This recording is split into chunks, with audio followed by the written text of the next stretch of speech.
Bonjour tout le monde, ici Nicolas, j'espère que vous allez bien. Ce week-end s'est tenue la Clermont Geek Convention, le rendez-vous des fans d'anime, de manga, mais aussi de comics et de jeux vidéo à Clermont-Ferrand. Et à cette occasion, j'ai pu échanger avec Donald Renew.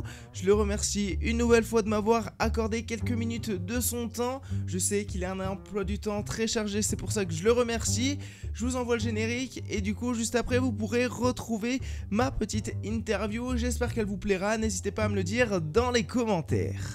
Bonjour Donald. Salut. Merci Ça de va prendre du temps. Merci. Ça va et vous? On a dit, tu dis, je suis pas si vieux, ok, j'ai les tempes grisonnantes, mais quand même. Ça va et toi du coup? Ah voilà, beaucoup mieux. Beaucoup mieux? Ouais. Du coup, comment ça va? Bah tranquille. Après cette première matinée avec la Clermont Geek Convention? Bah ça s'est bien passé, on a fait plein de dédicaces, rencontré avec tout le monde, donc c'est cool. J'ai quelques questions à te poser du coup. Non, désolé, j'ai pas le temps. Ah, pas le temps, dommage. Faut au moins rendre le micro alors. Vas-y. Du coup, on sait que Il y a 8 pages, hein, vous inquiétez pas. Ouais, ça c'est vrai. Par contre, j'avais préparé beaucoup de questions.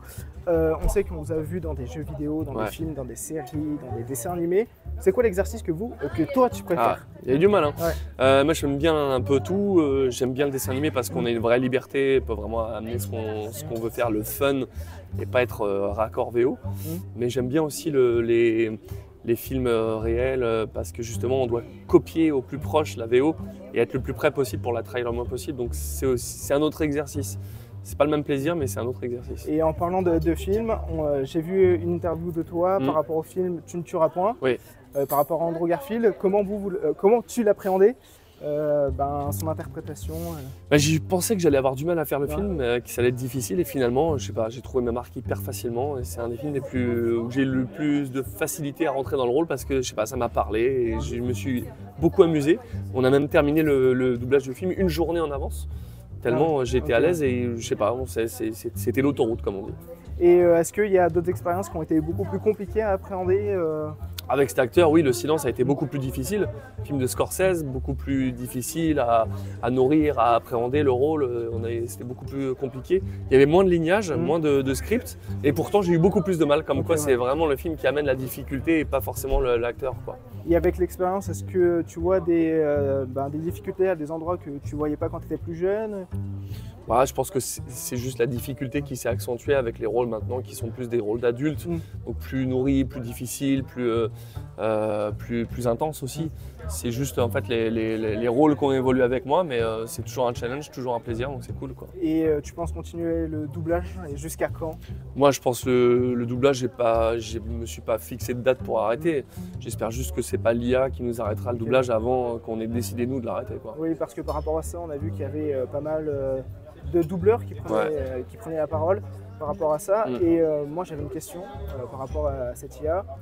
Qu'est-ce que toi personnellement t'en penses par rapport que ce soit au métier de doubleur mais aussi à côté sur d'autres métiers qui sont impactés, comme le journalisme, comme la photo, le graphisme aussi. Le problème c'est que la photo, c'est la retouche photo pour moi qui est menacée, pas tellement la photo en elle-même.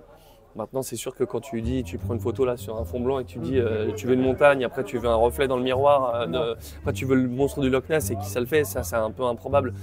Donc c'est certains aspects de la photo qui vont être menacés, pas totalement.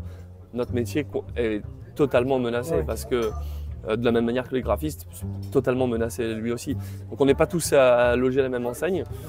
C'est possible que ça nous arrête en plein vol, c'est possible que pas du tout. Comme en Argentine, ils ont interdit d'utiliser les voix d'IA en doublage. Je sais pas. Ce qui est sûr, c'est que nous, on est le mauvais exemple en France parce que nos VF sont de bonne qualité, alors que certains autres pays, les versions localisées sont vraiment éclatées, il faut dire les mots. Parce qu'ils n'ont pas la technique de la bande rythmo qui a été inventée en France. La bande rythmo, c'est le texte qui défile. Donc nous, on fait un doublage qui est cohérent, qui est qualitatif, entre guillemets. Certains pays, ils n'arrivent pas à le faire. Donc pour eux, l'IA serait une bonne nouvelle parce qu'ils auront un peu plus de qualité. Donc j'ose espérer qu'on ne soit pas tous mis dans le même sac et qu'on arrivera à le conserver en France, quoi. Ok, merci beaucoup. Avec grand plaisir. Merci de m'avoir accordé du temps. Avec plaisir, ça marche. Salut, ciao. C'est déjà la fin de cette vidéo et de cette interview. J'espère qu'elle vous aura plu.